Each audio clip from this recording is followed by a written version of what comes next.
La Rinconada adalah sebuah kota di kaki Gletser Andes Peru yang megah, di ketinggian 5.100 meter di atas permukaan laut. Kota ini merupakan pemukiman pertambangan tua yang kaya akan deposit emas yang saat ini telah mencapai populasi sekitar 70.000 jiwa berkat demam emas. Ini adalah kota berpenghuni tertinggi di dunia, meskipun dianggap sebagai salah satu tempat paling mengerikan di planet ini.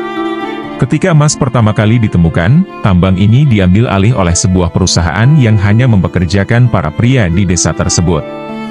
Para pria ini harus memiliki toleransi yang tinggi terhadap suhu yang sangat dingin di dalam terowongan yang mencapai minus 20 derajat Celcius. Para calon pekerja juga harus memiliki ketahanan genetik terhadap udara yang buruk karena ketinggian yang tinggi.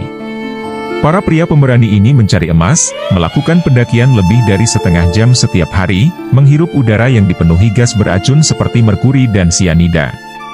Kondisi kehidupan di La Rinconada sangat mengerikan dan tidak manusiawi. Satu-satunya sumber air minum di kota ini berasal dari danau yang terkontaminasi oleh merkuri, tidak ada sistem pembuangan limbah dan orang-orang dipaksa untuk hidup di antara sampah, tanpa listrik dan limbah, di antara bau busuk yang memuakkan. Tidak ada sekolah atau rumah sakit dan harapan hidup penduduknya hanya 30-35 tahun, sekitar setengah dari rata-rata warga Peru.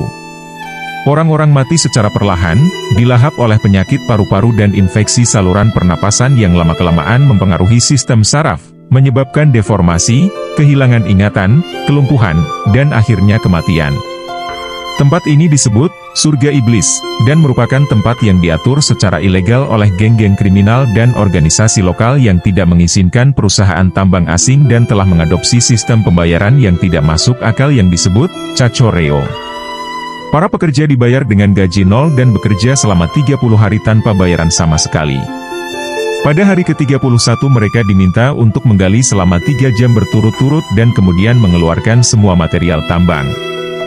Hal yang benar-benar tak terbayangkan adalah bahwa tidak ada satupun dari para penambang ini yang dipaksa untuk bekerja di bawah kondisi penderitaan dan kemerosotan seperti ini, mereka secara sukarela dengan harapan bisa menjadi kaya raya. Peru adalah negara ke-8 di dunia yang mengekspor emas, namun tidak semua orang tahu persis bagaimana emas tersebut diekstraksi.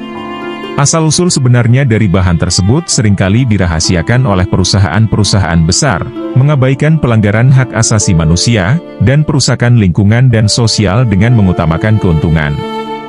Seperti sebuah perbatasan tanpa hukum, penduduk La Rinconada telah menentang upaya-upaya yang dilakukan oleh pemerintah Peru untuk membawa peraturan dan rasa hukum dan ketertiban ke wilayah tersebut.